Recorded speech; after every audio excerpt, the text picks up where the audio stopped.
Uglavnom smo u dosadašnjim izletima putem vremenske mašine videli utakmice velike četvorke, Zvezde, Partizana, Dinama i Hajduka. Prvi put prikazat ćemo utakmicu OFK Beograda.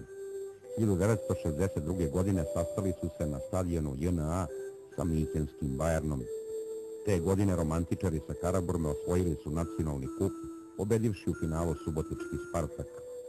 Bila je to generacija koja je dala 3 reprezentativca, sjajnog napadača Josipa Jošku Skoblara, vrsnog srednjaka Spasoja Paju Samardžića i odličnog golmana Srboljuba Krivokuću, koji je tada bio u senci maestralnog Milutina Šoškića.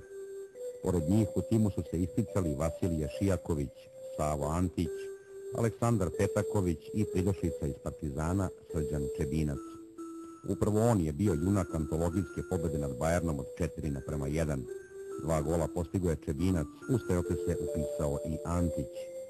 OFK Beograd je osnovan 5. januara 1945. godine na inicijativu radnika industrije motora Rakovica, nastavljajući tradicije predratnog BSK-a.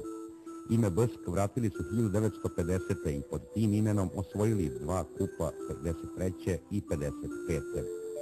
1957. spajaju se sa Šumadijom i ponovo nazivaju OFK Beograd. Još jednom su osvojili kup 1966. U to vreme Bayern još uvek nije bio evropski velikan, ali Bayern je Bayern, a Nemci su Nemci. Ko njima da 4 komada, taj je glas.